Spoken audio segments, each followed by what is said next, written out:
Ako si Nathan, isang karaniwang estudyante sa isang mataas na paaralan sa Maynila. Katulad ng marami sa aking edad, abala ako sa pag-aaral, sa mga kaibigan, at sa mga pangarap na tila napakalayo. Ngunit isang araw, sa isang sulok ng aming lumang silid-aklatan, natuklasan ko ang isang bagay na magbabago sa lahat ng ito. Isang aklat na tila nakalimutan ng panahon. Ang silid-aklatan ay laging tahimik at sa kabila ng mga alikabok na nakakulapol sa mga lumang libro, palaging may kakaibang kapayapaan na bumabalot sa lugar. Doon, sa isang sulok na bihirang puntahan ng sinuman, natisod ko ang isang aklat na may kalumaan. Ang pabalat nito ay yari sa makapal na balat na tila may ukit ng mga simbolo na hindi ko mawari. Sa aking pagkawili, binuksan ko ang aklat. Hindi ko inaasahan ang bumungad sa akin. Mga pahina na tila kumikislap sa ginto at mga letra na naglalaro sa aking mga mata. Hindi ko lubos maisip kung paano, ngunit sa bawat paglipat ko ng pahina, tila may mga larawan at kwento ng mga nakaraang panahon na bumubuhay sa aking isipan. Mula sa mga sinaunang kaharian hanggang sa mga bayani ng nakaraan, ang aklat ay naglalaman ng mga kwentong hindi ko pa naririnig. Ngunit, ang mas nakakabighani, tila nagbabago ang mga kwento sa bawat pagkakataon na buksan ko ito. Ang mga karakter ay tila nag-iiba. Ang mga eksena ay nagmumuta at nagiging bago. Habang lalong lumalalim ang gabi, hindi ko maiwasang magpakasasa sa pag-aaral sa aklat na ito. Ang takot ay unti-unting napalitan ng pag-usisa.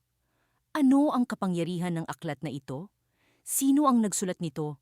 At bakit tila ito'y buhay? Isang bagay ang malinaw sa akin. Hindi ito ordinaryong aklat.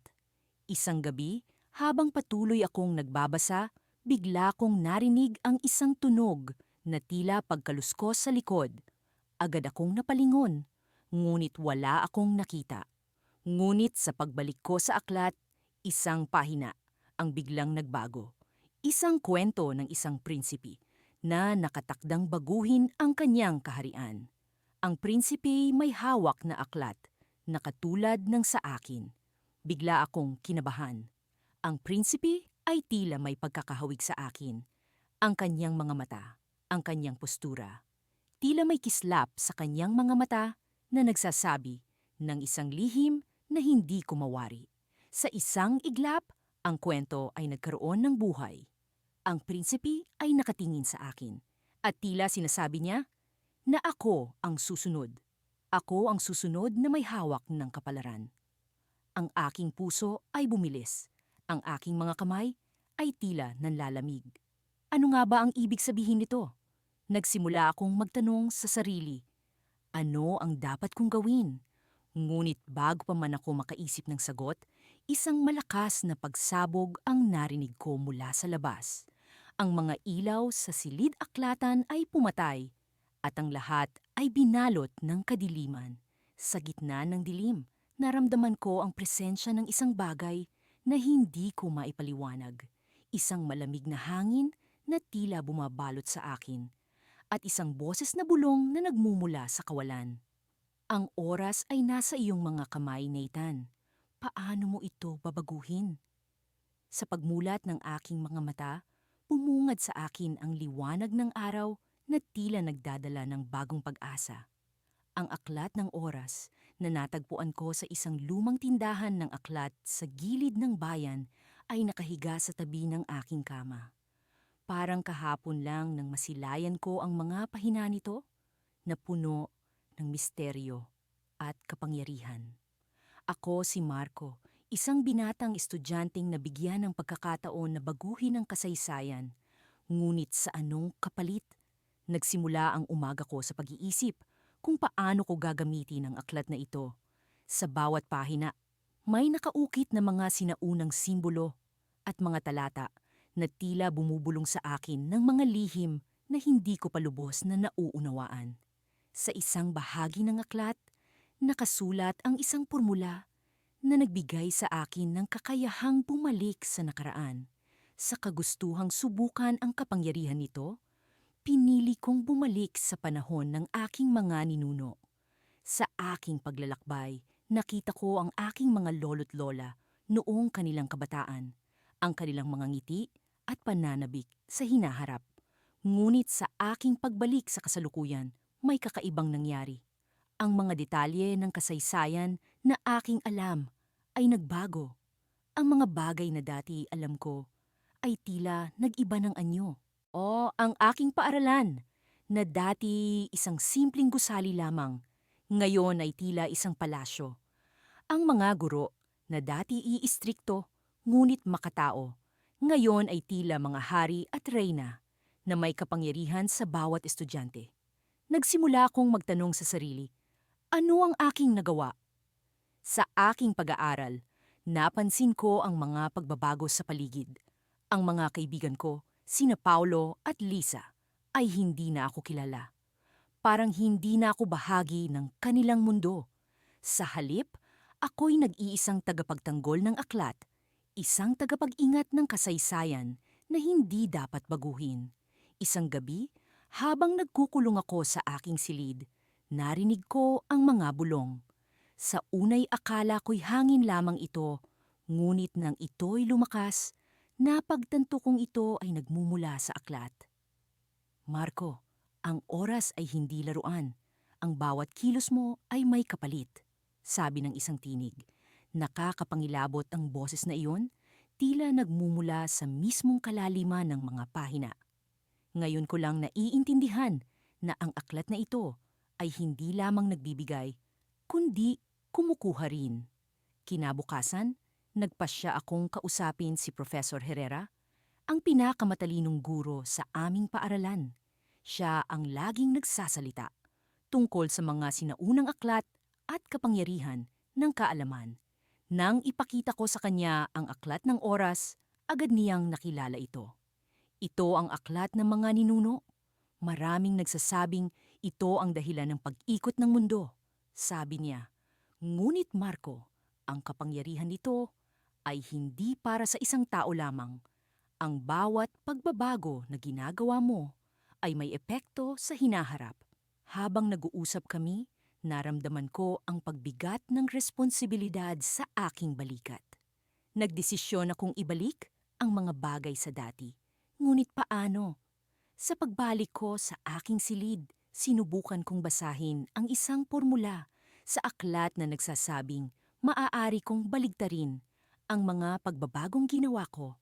Ngunit sa isang iglap, biglang umilaw ang aklat at naramdaman ko ang kakaibang enerhiya na bumalot sa akin. Sa aking pagmulat, bumalik ako sa nakaraan, sa eksaktong sandali kung saan ako unang bumalik. Pero ngayon, may isang bagay na kakaiba. Sa tabi ko ay may isang batang lalaki na may hawak na aklat. Ang kaparehong aklat na nasa aking kamay. Nagulat ako at hindi makapaniwala. Sino ka? Tanong ko sa kanya. Ngumiti siya at sa kanyang mga mata, nakita ko ang aking sarili. Marco, ako ang ikaw mula sa ibang panahon. Sa bawat pagbabago na ginawa mo, nilikha mo rin ako. Sagot niya. Ngayon, tayo'y nasa isang kawalang hangganan. Dalawa tayong may hawak ng kapangyarihan. Ngunit isa lamang ang maaring bumalik sa tamang daan. Sa puntong iyon, napagtanto ko ang lalim ng aking ginawa. Ang twist ng kapalaran ay hindi lamang tungkol sa pag-alam kung paano baguhin ang kasaysayan, kundi kung paano tatanggapin ang mga pagbabagong dulot nito. Ngayon, ang kinabukasan ay nasa aking mga kamay, kasama ng isang kaparehong ako na may sariling hangarin. Ano ang gagawin ko? Ano ang magiging desisyon ko upang maitama ang lahat? Sa pagkakaroon ng dalawang Marco sa isang mundo, sino ang tunay na magiging tagapag-ingat ng aklat ng oras? Ang sagot ay nananatiling misteryo, isang cliffhanger na nagbigay sa akin ng mas malalim na pag-unawa sa kapangyarihan ng oras at tadhana. Sa sandaling bumukas ang mga mata ko, ramdam ko agad ang malamig na simoy ng hangin na pumapalo sa aking pisngi. Tulad ng paghaplos ng mga anino ng nakaraan, ang aklat na nagbabago ng kasaysayan ay nasa aking mga kamay. Tila may sariling buhay na kumikilos sa bawat pahina. Isang kakaibang liwanag ang bumabalot sa paligid nito na para bang may sariling enerhiya na umaagos mula sa loob. Ang mga nakaraang araw ay sadyang naging misteryoso para sa akin. Ang bawat pahina ng aklat ay tila nagdadala sa akin sa iba't ibang panahon at lugar, na para bang ako'y isang manlalakbay sa walang katapusang agos ng oras. Ang unang aklat na binuksan ko ay nagdala sa akin sa sinaunang kaharian ng mga haring matagal nang nakalimutan. Doon ko natutunan ang mga lihim ng kanilang pamumuno, kung paano nila napagtagumpayan ang mga digmaan at kung paano sila nabuhay sa kabila ng mga pagsubok. Ngunit ngayon, habang ako'y nakaupo sa isang tahimik na sulok ng silid-aklatan ng aming paaralan, isang kakaibang kabanata ang bumungad sa akin. Sa bawat paglipat ng pahina, tila may naririnig akong mga bulong na nagmumula sa kalaliman ng aklat. Mga bulong na nag-aanyaya sa akin na pumasok sa isang mundo na puno ng misteryo at panganib. Ang mga mata ko'y hindi na makaiwas sa kislap ng mga letra na para bang may sariling buhay na kumikislap sa kadiliman. Sa pag-aaral ko sa mga pahina, natuklasan ko ang kwento ng isang binata na tulad ko rin. Siya'y isang mandirigma sa isang kaharian na nasa bingit ng pagkawasak. Ang kanyang tadhana ay nakaukit sa mga bituin at siya lamang ang makapagligtas sa kanyang bayan mula sa kapahamakan. Ang kanyang kwento ay puno ng sakripisyo, ng mga desisyon na nagdulot ng pagbabago sa takbo ng kasaysayan. Sa pag-usad ng kanyang kwento, nararamdaman ko ang kanyang hirap, ang kanyang pag-aalinlangan, at ang kanyang tapang. Isang bahagi ng akin ang nagsimulang makaramdam ng koneksyon sa kanya, na para bang kami magkaisa sa isang masalimuot na paglalakbay.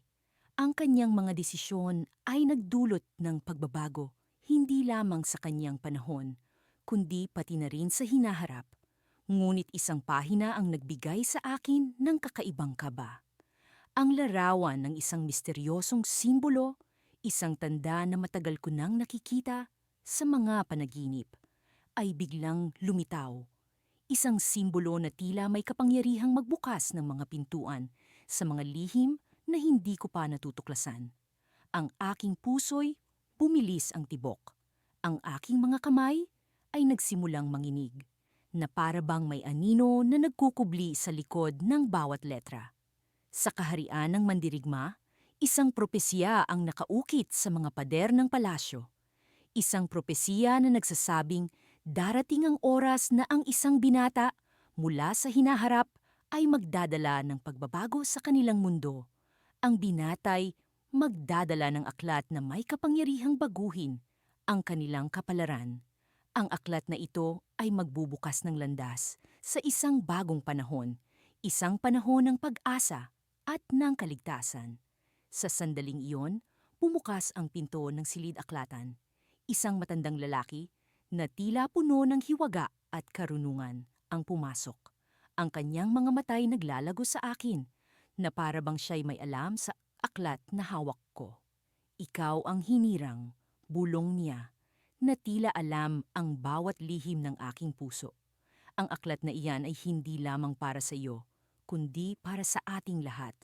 Biglang nagbago ang ihip ng hangin at ang mga pahina ng aklat ay nagsimulang magliwanag. Tila bumubukas ang isang portal sa pagitan namin. Ang matandang lalaki ay nagpatuloy. Ang iyong paglalakbay ay nagsisimula pa lamang. Ngunit tandaan mo, bawat desisyon mo ay may kalakip na kapalaran. Ang aklat na iyan ay hindi basta-basta. Ito'y susi sa isang masalimuot na kwento. Sa paglabas ng matandang lalaki, naramdaman ko ang bigat ng responsibilidad na nasa aking mga kamay. Ang aklat ng oras ay tila isang bagay na hindi ko pa ganap na nauunawaan. Ngunit alam ko, ito'y may kapangyarihang magdulot ng pagbabago sa mundo. Sa huling pahina, isang huling mensahe ang bumungad sa akin.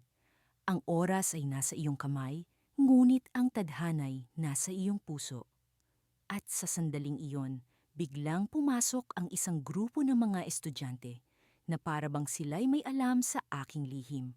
Ang kanilang mga matay puno ng pagtataka at pag-asam na parabang ako'y isang bahagi ng kanilang kwento. Ang aklat ay biglang nagliwanag at isang bagong kabanata ang nagsimula. Isang paglalakbay na puno ng misteryo at kapalaran. Ang aking puso'y puno ng kaba. Ngunit alam ko, ang kwento'y hindi pa tapos. Sa paglipas ng mga araw, hindi ko mapigilan ang pag-usisa sa bawat pahina ng aklat ng oras. Ang bawat salita ay tila may kapangyarihan. At ang bawat larawan ay nag-uudyok ng misteryo na hindi ko mawari. Alam kong ang aklat na ito ay hindi pangkaraniwan.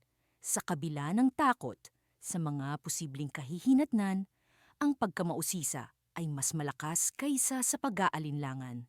Isang gabi, habang tahimik akong nakaupo sa silid-aralan, binuksan ko muli ang aklat sa isang pahina na tila kumikinang sa ilalim ng liwanag ng kandila.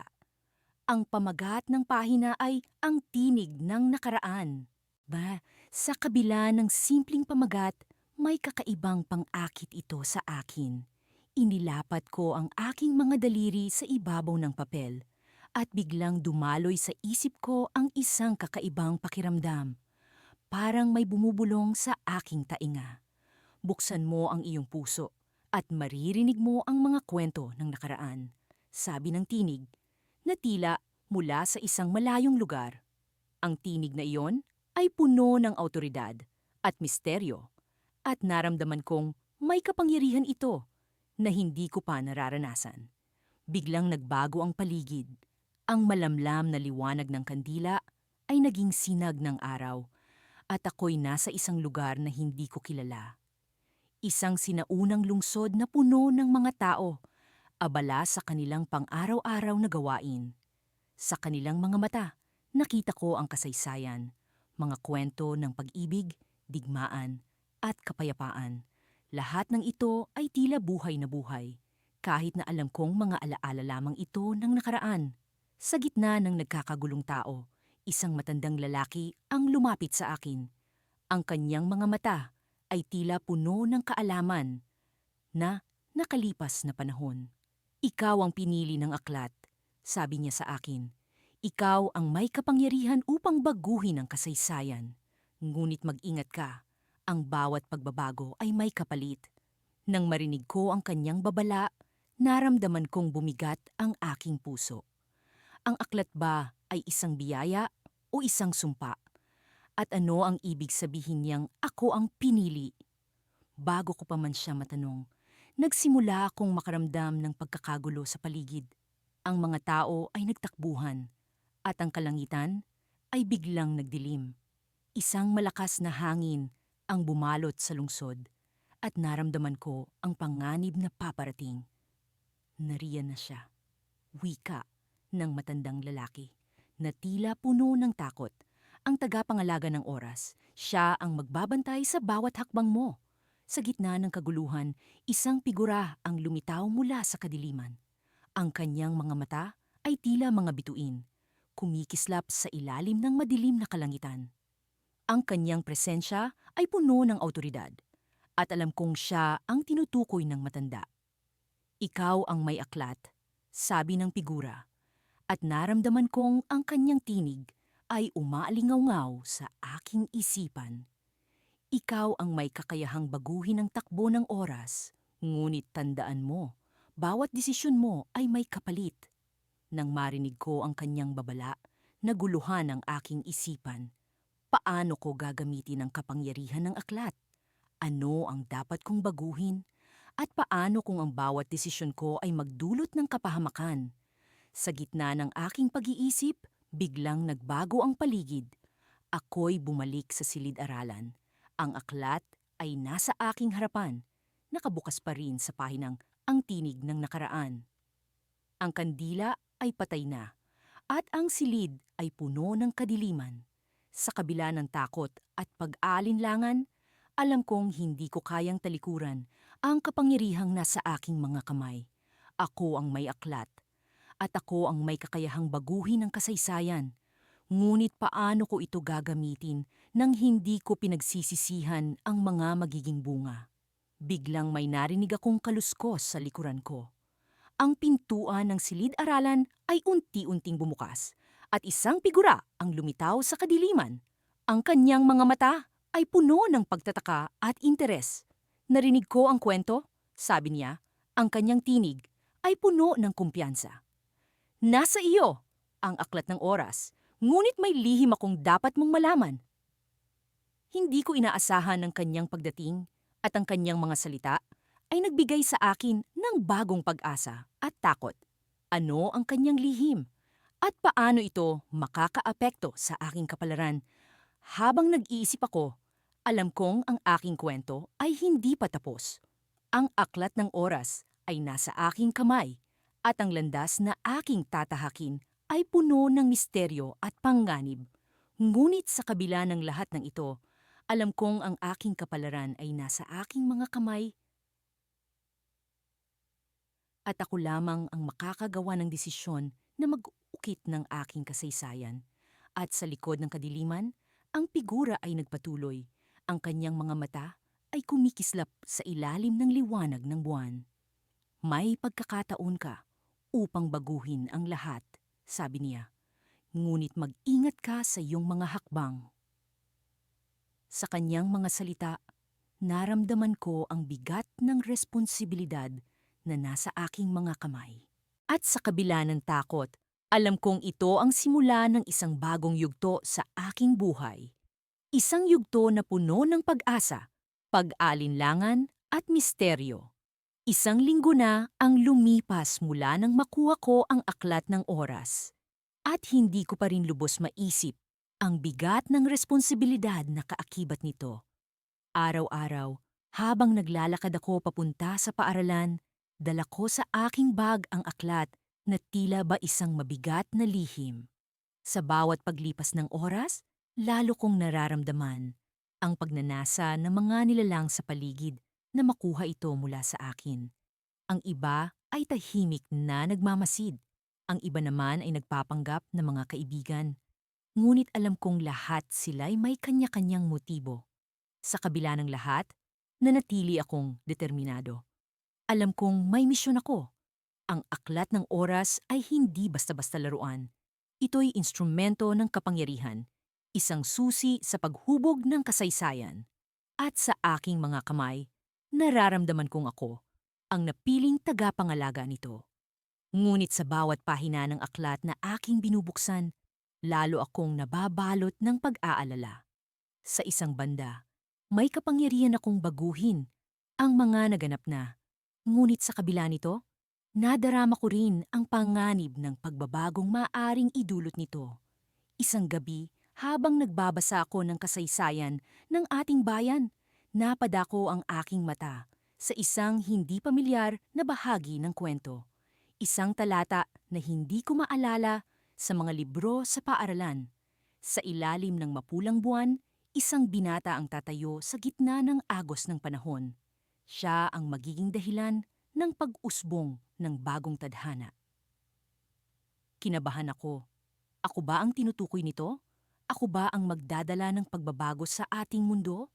Ang mga katanungang ito'y patuloy na gumugulo sa akin. Ngunit sa kabila ng takot, nararamdaman ko rin ang udyok ng kapalaran. Na tila ba ako'y tinatawag upang tuparin ito. Isang araw, habang nasa silidaklatan ako, may lumapit sa aking isang matandang lalaki. Ang kanyang mga mata ay tila ba nakasisilaw at puno ng karunungan. Alam mo ba kung ano ang dala mo, binata? Tanong niya sa akin. Opo, sagot ko. Ang aklat ng oras. Mabuti, aniya, ngunit alam mo ba kung paano ito gamitin ng tama? Mula sa loob ng kanyang manggas, inilabas niya ang isang maliit na kristal na kumikislap sa liwanag ng araw. Ito ang susi, sabi niya. Ang kristal na ito ay makakatulong sa iyong maintindihan ng tunay na kapangyarihan ng aklat. Tiningnan ko ito ng mabuti. Isang simpleng kristal, ngunit sa loob nito, may tila ba liwanag na umaalab. Paano ito makakatulong sa akin? Tanong ko. Sa takdang panahon, magiging malinaw sa iyo ang lahat, sagot ng matanda. Sabay kindat, ngunit tandaan mo, ang bawat desisyon mo ay may kaakibat na kapalit. At sa kanyang mga salitang iyon, bigla siyang nawala, tila ba usok na tinangay ng hangin. Naiwan akong nag-iisa, hawak ang kristal at puno ng pag-aalinlangan. Ngunit sa kabila ng lahat, nararamdaman ko rin ang pag-asa na marahil ako ang nakatakdang magsimula ng bagong tadhana. Kinagabihan, habang tinititigan ko ang kristal, napansin kong tila ba may mga imahe na naglalaro sa loob nito. Mga eksena mula sa nakaraan, kasalukuyan at hinaharap. Ang bawat eksena'y tila may koneksyon sa isa't isa na para bang isang palaisipan na kailangang lutasin. Ngunit sa gitna ng aking pagmumuni-muni, bigla kong naalala ang babala ng matanda. Ang bawat desisyon ay may kapalit. At sa sandaling iyon, naramdaman ko ang isang kakaibang enerhiya mula sa kristal. Isang enerhiyang tila ba nagtutulak sa akin na subukan ang kapangyarihan nito. Hawak ang aklat ng oras sa isang kamay, at ang kristal sa kabila, isinara ko ang aking mga mata at hinayaan ang enerhiya na dumaloy sa akin. Sa isang iglap, naramdaman kong tila ba ako'y hinihigop ng isang malakas na puwersa. Ang paligid ko'y nagbago at ako'y napadpad sa isang lugar na tila ba pamilyar ngunit iba. At doon ko nakita ang aking sarili, isang mas matandang bersyon ko. Siya ay nakatayo sa gitna ng isang digmaan. Hawak ang aklat ng oras na puno ng sugat at alikabok. Ang kanyang mga mata ay puno ng determinasyon, ngunit sa likod nito may lungkot at pagod. Ikaw ba ang magiging ako? Tanong ko sa kanya. Ikaw ang may hawak ng kapalaran, sagot niya. Ngunit tandaan mo, ang bawat pagbabago ay may kaakibat na sakripisyo. At sa kanyang mga mata, nakita ko ang katotohanan, ang aking magiging kinabukasan, kung sakaling hindi ko magagampanan ng tama ang aking misyon. Ngunit bago pa man ako makapag-isip ng kasagutan, bigla akong hinigop pabalik sa aking kasalukuyan. Iniwan akong puno ng pag-aalinlangan. Sa sandaling iyon, alam kong hindi ko palubos na nauunawaan ang kapangyarihan ng aklat ng oras. Ngunit isa lang ang tiyak, ako'y nasa gitna ng isang paglalakbay na magbabago hindi lamang ng aking buhay, kundi pati na rin ng kasaysayan ng ating mundo. At sa bawat hakbang na aking tatahakin, alam kong hindi ko pa rin batid ang tunay na tadhana na naghihintay sa akin.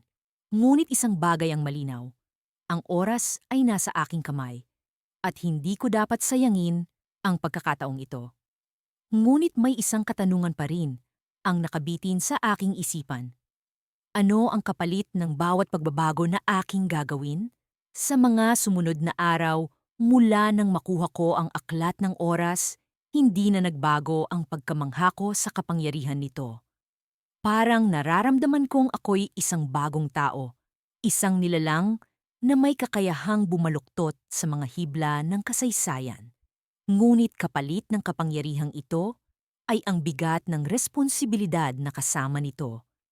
Batid kong ang bawat pahina ng aklat ay naglalaman ng mga lihim na hindi dapat basta-basta ipinagkakatiwala sa isang tulad ko lamang.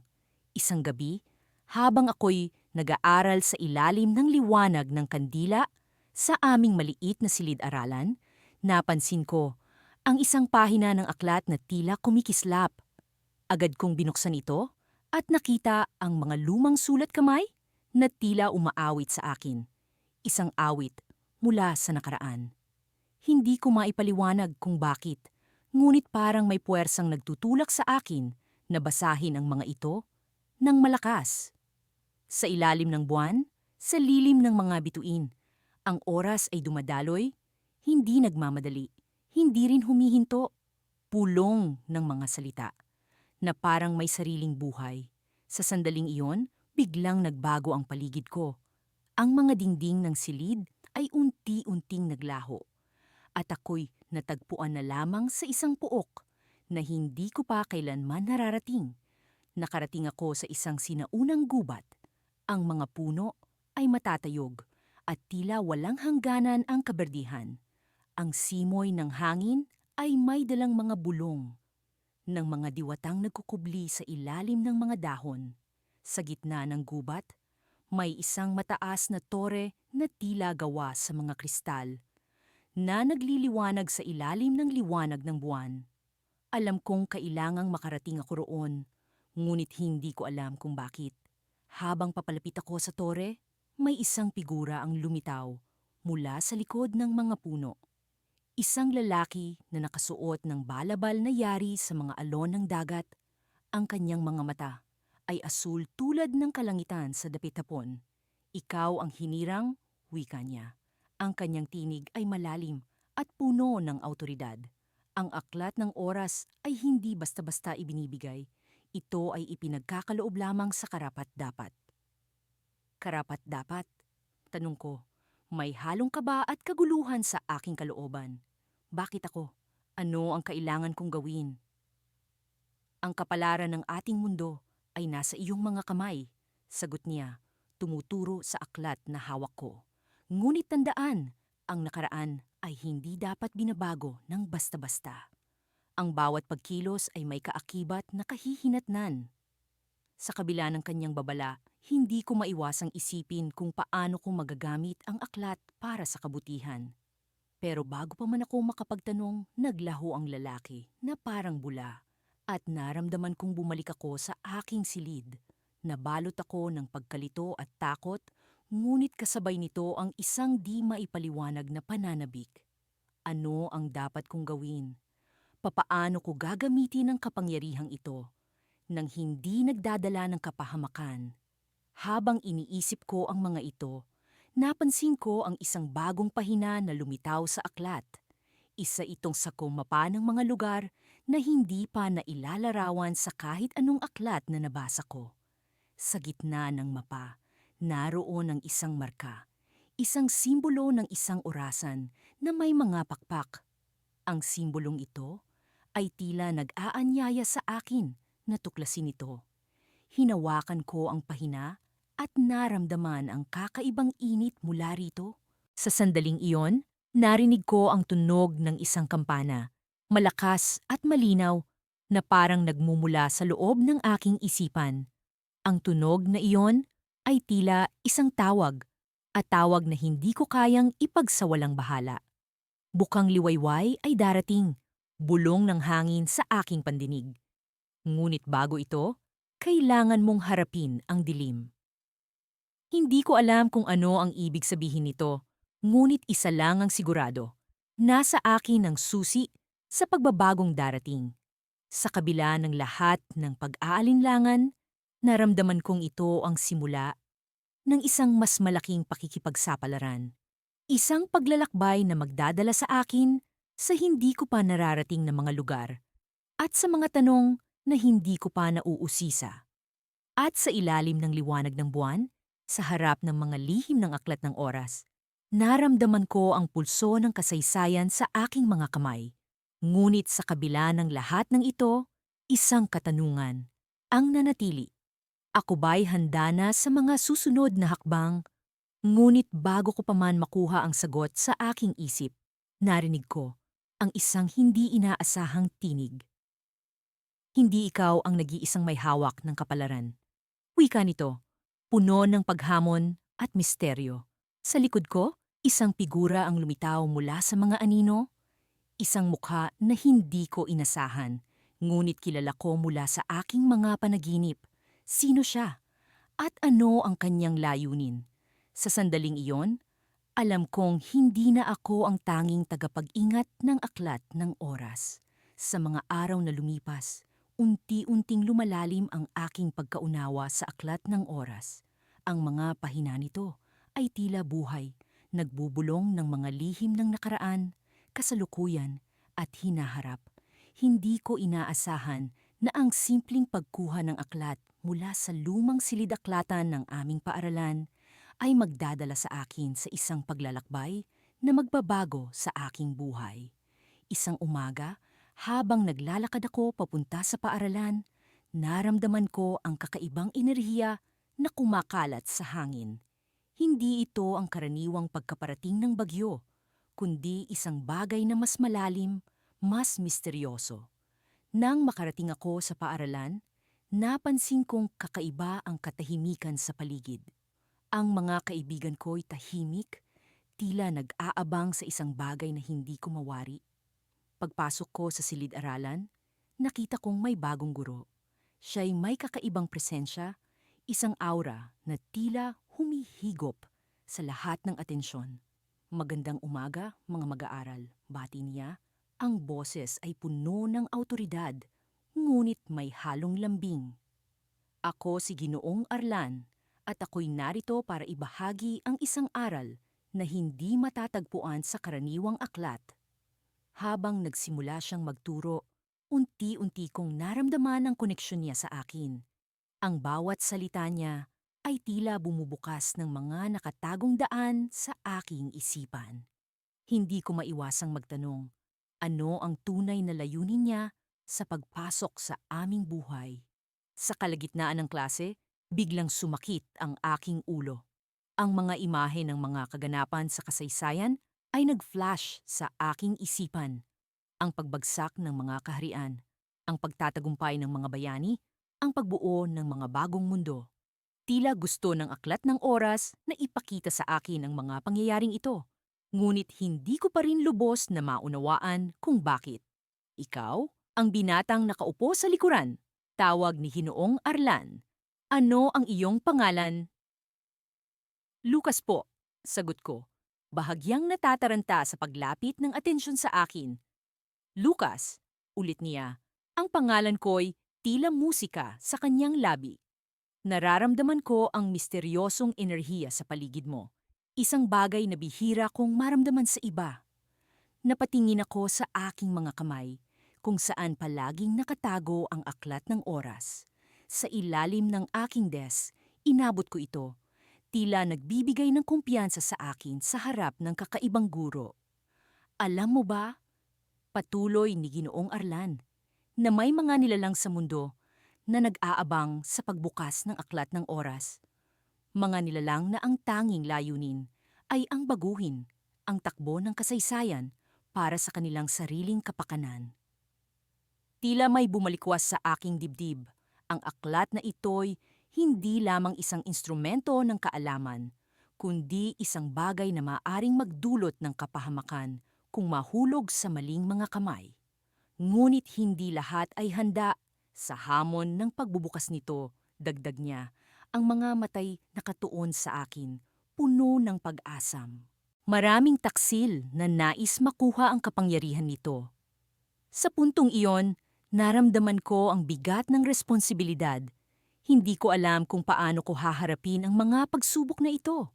Ngunit alam kong may bahagi ng aking sarili na handang ipaglaban ang tama. Isang tunog ang umalingaw mula sa labas ng silid-aralan. Isang malakas na pagputok na tila nagpapahiwatig ng paparating na panganib. Ang mga estudyante nagkatinginan, puno ng takot sa kanilang mga mata. Ano iyon? Tanong ng isa kong kaklase. Nanginginig ang boses. Hindi pa man nakakasagot si Ginoong Arlan. Naramdaman ko na ang aklat ng oras ay nagbigay ng hudyat sa akin. Lucas, oras na. Bulong nito, ang mga pahinay nagliliwanag. Sa isang iglap, nakita ko ang isang pangitain. Isang nilalang na may kakilakilabot na anyo. Nakatayo sa labas ng silid-aralan, ang mga matay nakatuon sa akin. Isang nilalang na tila nagmula sa mga kwento ng alamat. Ngunit narito, sa harap ko, handang gumawa ng kasamaan. At bago pa man ako makagalaw, naramdaman ko ang isang kamay na humawak sa aking balikat. Si Ginoong Arlan, nakatingin sa akin. Ang mga matay puno ng pag-unawa. Lucas, oras na para malaman mo ang iyong tunay na kapalaran. sabi niya. Ang boses niya ay puno ng misteryo. Ang mga pintuan ng silid-aralan ay biglang bumukas. At sa likod nito'y ang anino ng nilalang na nag-aabang sa akin. Ang puso ko'y tumibok ng mabilis. Alam kong ito na ang simula ng isang mas malaking laban. At sa puntong iyon, naisip ko, ano nga ba ang tunay na kapalaran ko sa kamay ng aklat ng oras? Sa bawat paglipat ng pahina ng aklat ng oras, nararamdaman ko ang pagdaloy ng kapangyarihan sa aking mga kamay. Ang bawat salita ay tila umaapoy, naglalabas ng liwanag na sumisinag sa madilim na silid na kinaroroonan ko. Ang aklat na ito, sa kabila ng kanyang sinaunang anyo, ay puno ng mga hiwagang hindi ko pa lubusang nauunawaan.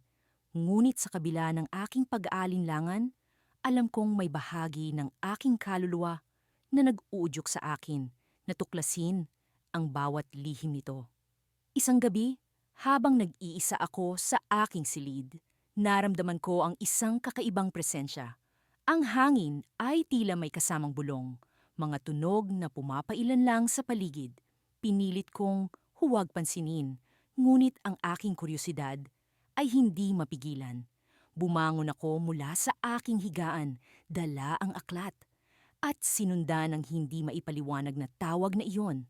Bawat hakbang ay parang may gabay, isang hindi nakikitang daang aking tinatahak, hanggang sa aking marating ang isang pader sa loob ng aming bahay na dati tila walang kahulugan. Ngayon, ito'y nag-aalab ng mga simbolo, mga ukit na hindi ko pa nakikita noon. Lumapit ako, at sa aking pagdampi sa ibabaw ng mga ito, naramdaman ko ang panginginig ng lupa.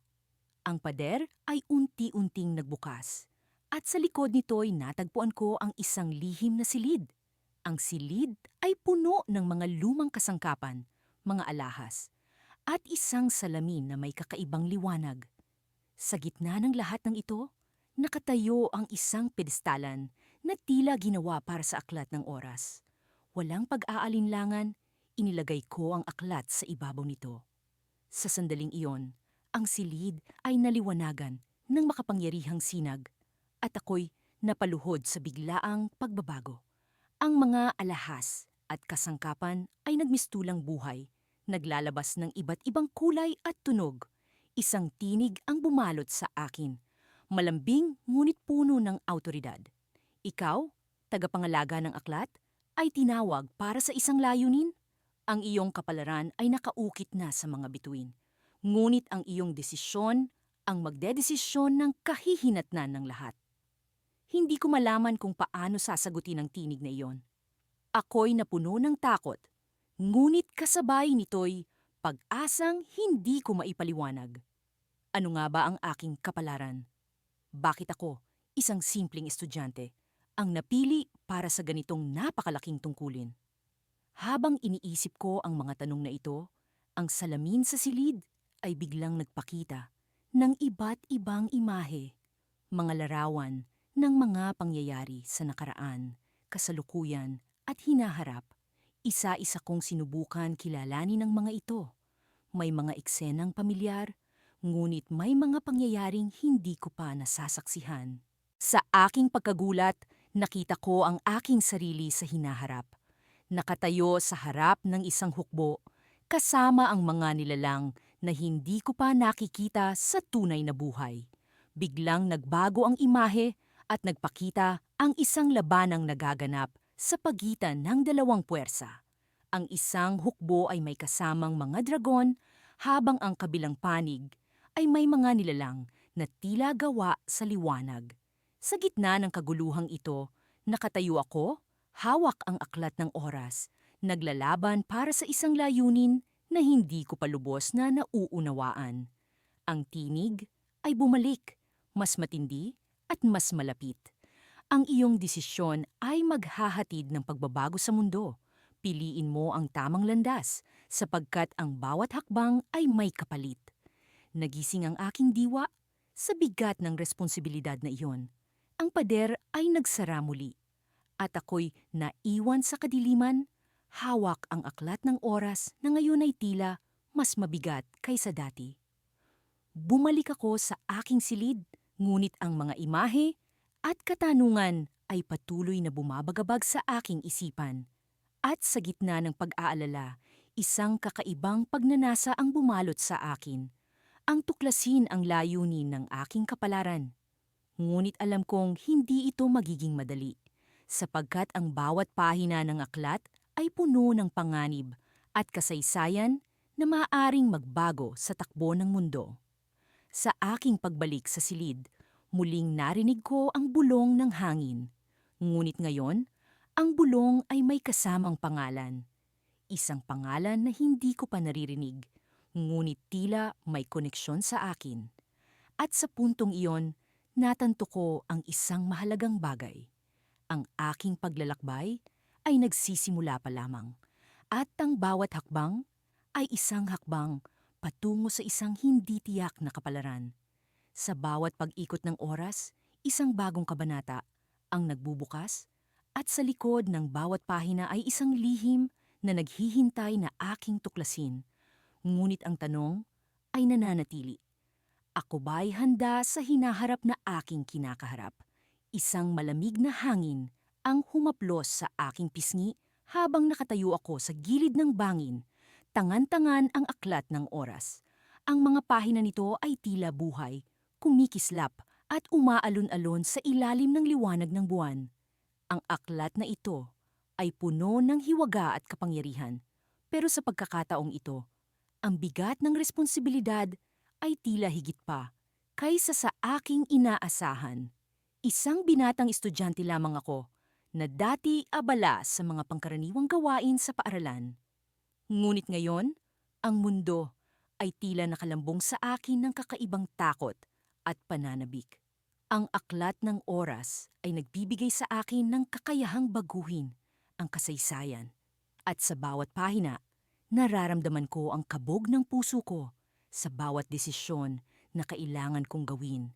Matagal ko nang iniisip kung paano ko magagamit ang kapangyarihan ng aklat na ito upang makatulong sa iba, upang baguhin ang mga maling desisyon ng nakaraan, upang iligtas ang mga inosenteng buhay na nasayang. Ngunit sa bawat pagtatangka kong baguhin ang nakaraan, nararamdaman ko ang paggalaw ng mga tanikala ng tadhana na tila may sariling isip at layunin. Sa aking pagninilay-nilay, biglang lumitaw si Isadora, ang mahiwagang nilalang na unang nagpakita sa akin ng aklat. Nakasuot siya ng balabal na nagkukulay pilak at ang kanyang mga mata ay naglalagablab sa ilalim ng kapilyuhan at karunungan.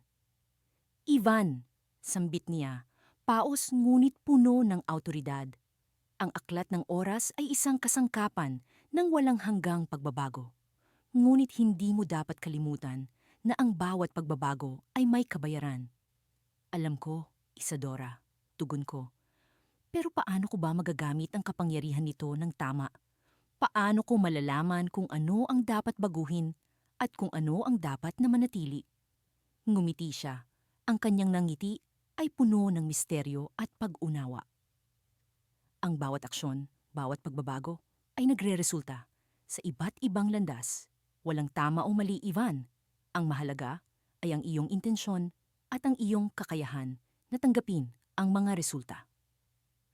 Tumingin ako sa aklat at sa kabila ng takot, nararamdaman ko ang udyok na gamitin ito. Sa isang iglap, ang tanawin sa paligid ko ay nagbago. Ang mga puno ay naglaho at ako'y nakatayo sa gitna ng isang lungsod na puno ng kasaysayan. Ang mga kalye nito ay puno ng mga tao. Ang mga gusali nito ay sumasalamin sa mga alaala ng nakaraan. Sa aking kamay, nakita ko ang isang pahina ng aklat na naglalarawan ng isang pangyayari na matagal ko nang gustong baguhin. Ang trahedya ng isang pamilya na nawala dahil sa isang maling desisyon. Ang aking puso ay tumibok sa excitement. Ito na ang pagkakataon ko. Kaya't isinulat ko ang mga bagong kaganapan sa pahina. Sinubukan kong ayusin ang mga maling desisyon. Ngunit sa oras na isinara ko ang aklat, naramdaman ko ang kakaibang paggalaw sa paligid. Ang mga tao ay nagsimulang magbago. Ang kanilang mga mukha ay nag-iba-iba. Ang kanilang mga kilos ay tila nawawala sa kanilang kontrol. Ang buong lungsod ay tila nahulog sa kaguluhan. Naramdaman ko ang malamig na kamay ni Isadora sa aking balikat. Ang pagbabago ay hindi palaging nangangahulugang pag-ayos, Ivan. Hindi ko maintindihan ang kanyang ibig sabihin. Ang aking intensyon ay dalisay. Nanitsais. Ang aking hangarin ay para sa kabutihan. Ngunit habang tinitingnan ko ang kaguluhan sa paligid, napagtanto ko na ang aking mga aksyon ay nagdulot ng hindi inaasahang kahihinatnan. Sa gitna ng gulo, isang figura ang lumitaw mula sa anino. Ang kanyang mga mata ay nag-aapoy sa galit at kapangyarihan. Siya ay isang nilalang na matagal nang nakatago. Sa mga pahina ng kasaysayan, isang makapangyarihang mandirigma na nawala sa matagal ng digmaan. Ikaw ang may kagagawan nito, wika niya. Ang kanyang tinig ay puno ng puot. Ang iyong pagbabago ay nagbalik sa akin sa mundong ito, at ngayon ikaw ang pagbabayaran. Nanginig ang aking buong katawan sa takot. Biglang naramdaman ko ang bigat ng aking ginawa. Ang aklat ng oras ay hindi lamang kasangkapan ng pagbabago. Ito ay isang pinto sa mga hindi inaasahang panganib. Ngunit sa kabila ng takot, naramdaman ko ang boses ni Isadora sa aking isipan. Ang iyong kapalaran, Ivan, ay nasa iyong mga kamay. Subalit tandaan, ang bawat pagbabago ay hindi maiiwasan ang mga bagong pagsubok. Ngayon, sa harap ng bagong panganib, alam ko na ang aking responsibilidad ay higit pa sa inaasahan. Ang aklat ng oras ay nasa aking kamay, at ang kapangyarihan nito ay hindi lamang para sa pagbabago, kundi para sa pagharap sa mga hamon na dala nito.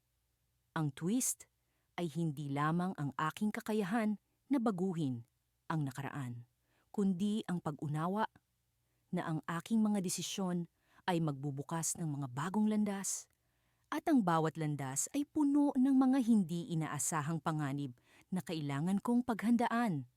Sa gitna ng kaguluhan, isang bagong kabanata ang nagsisimula. Ang oras ay tila bumagal habang nakatayo ako sa gitna ng lumang silid-aklatan. Ang mga lumang kahoy na istante ay puno ng mga libro na naglalaman ng iba't ibang hiwaga at sikreto. Ngunit sa gitna ng lahat ng ito, ang aking mga mata ay nakatuon sa isang aklat na tila buhay sa aking mga kamay. Ang aklat ng oras. Sa bawat pahina nito, nararamdaman ko ang pulso ng kasaysayan, ang tibok ng nakaraan, at ang paghinga ng hinaharap. Ako, isang simpleng binatang estudyante, ay nagkaroon ng kapangyarihang baguhin ang mga pangyayari sa mundo. Ngunit sa kapangyarihang ito ay nakatago ang mabigat na responsibilidad. Habang binubuksan ko ang aklat, bumungad sa akin ang isang larawan ng isang sinaunang kaharian na puno ng kasaganaan. Ngunit sa likod ng mga ngiti ng mga tao ay may nagtatagong kalungkutan. Ang mga mata ng hari ay puno ng kadiliman, at sa kanyang likuran ay ang anino ng pagkawasak.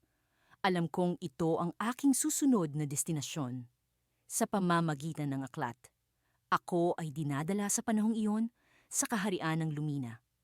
Ang hangin sa Lumina ay malamig, ngunit puno ng enerhiya. Ang mga tao'y abala sa kanilang gawain, ngunit ang bawat isa'y may bahid ng pag-aalala sa kanilang mga mata. Sa gitna ng palasyo, ang hari ay nakaupo sa kanyang trono, tila balisa sa harap ng kanyang mga tagapayo. Lumapit ako sa kanya, ang aklat na nagtatago sa loob ng aking balabal. Maharlika ng Lumina, wika ko. Ako ay narito upang makatulong sa inyong kaharian. Ang aklat na ito ay may kapangyarihang baguhin ang kasaysayan. Nag-angat siya ng tingin sa akin. Ang kanyang mga mata ay puno ng pagdududa, ngunit may bahid ng pag-asa. Kung ito'y totoo, anong kapalaran ang maaaring ihatid mo sa amin? Ipinakita ko sa kanya ang isa sa mga pahina ng aklat, kung saan nakalarawan ang isang digmaan na nagbabadya. Isang digmaan na magdadala ng pagkawasak hindi lamang sa lumina, kundi sa buong kalapit na mga kaharian. Ang kanyang mukha ay pumuti sa takot. Walang ibang paraan kundi maghanda, sabi ko. Ngunit may paraan para maiwasan ito. Kung iyong susundin ang mga nakasaad sa aklat, sinimulan naming pag-aralan ang mga pahina. Binabasa ang mga tagubilin na maaaring magligtas sa kaharian mula sa nalalapit na kapahamakan. Ngunit sa bawat pahina ay naroon ang mga babala, mga panganib na nagtatago sa likod ng kapangyarihan. Alam kong ang isang maling hakbang ay maaaring magdulot ng higit na pinsala. Habang lumilipas ang mga araw, nakikita ko ang pagbabago sa paligid. Ang hari ay naging mas determinado. Ang kanyang mga tagapayo ay abala sa pag-ayos ng mga plano.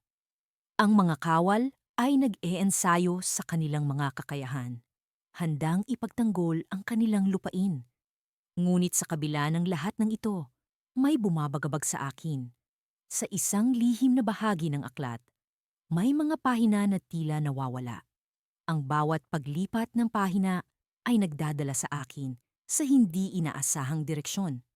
Ang mga oras ay tila nagugulo, at sa bawat hakbang ay nararamdaman ko ang presensya ng isang bagay na hindi ko maipaliwanag.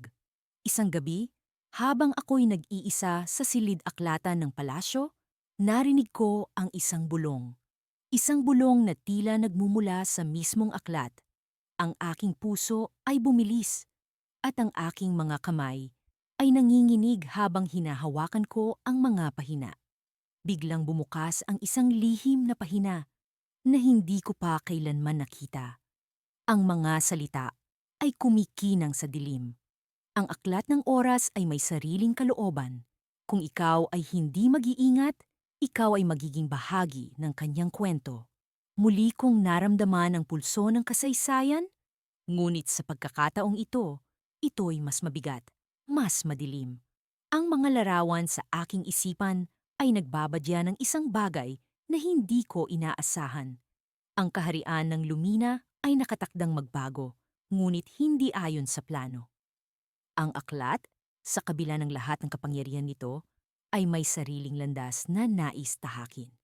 Nang bumalik ako sa trono ng hari, nakita ko ang isang piraso ng papel sa kanyang kamay. "Ito ba ang hinahanap mo?" Tanong niya. Ang kanyang mga mata ay puno ng pag-alinlangan. Sa papel ay naroon ang natitirang bahagi ng nawawalang pahina. Ngunit sa pagtingin ko sa kanya, alam kong hindi ito ang sagot.